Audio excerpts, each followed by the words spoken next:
Newsnet. News now. All the news you need and a lot less. Time for business news. I'm Larry Stout. Finance Minister Paul Martin presented his budget this week. He joins me now. Mr. Martin, are you pleased with your latest budget? Oh, Larry, I honestly believe this is the best budget of the millennium. In preparing your budget, what message were you getting from economists, the private sector, and the average Canadian? Larry, they all told me the same thing. This country needs to arrive at a set of economic assumptions for developing more reasonable forecasts. Meaning? Lower the damn taxes. And you did.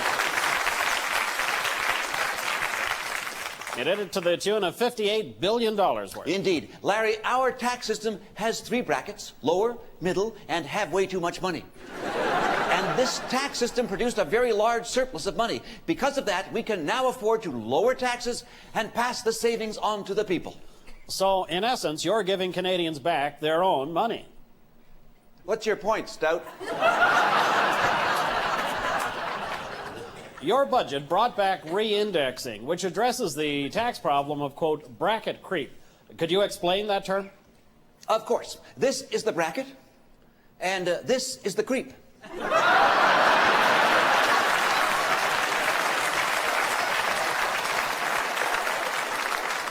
Now, Mr. Martin, you've brought in a lot of tax relief. Can Canada afford it? Larry, we now have a surplus of $95 billion. Really? $95 billion? Oh, yes. I have it right here. I keep it with me at all times.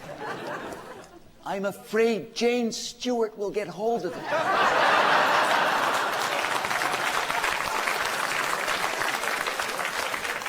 Now, you've set aside billions for highway improvements. Yes, if all goes as planned, every single road in Canada will be under construction just in time for summer. And what will that accomplish? No one will be able to drive anywhere, so they won't care about high gas prices. Well, Mr. Martin, is it not true that your lowering of taxes and the increase in spending is a calculated move to curry favor with Canadians when you ultimately make your run for Prime Minister?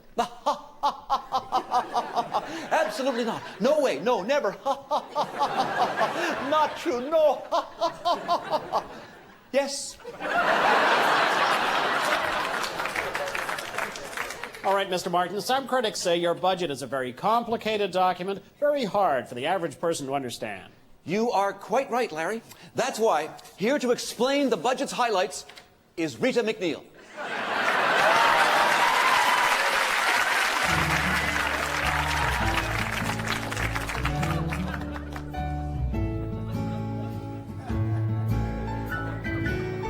Oh yes, there's tax breaks for old folks and tax breaks for young, tax breaks for Mormons and male strippers well hung. Well, there's tax breaks for Thelma and plumbers named Lou, tax breaks for cross-dressers and Don Cherry too. Oh, the budget is great. Let's sing out the words, because there's tax breaks for truckers, clam shuckers, and nerds. Paul Martin is great. The surplus is fine. It's $95 billion, and it's yours and it's mine. Oh, Paul Martin is great. Yes, he is so fine. So, Mr. Chrétien, it's time to resign.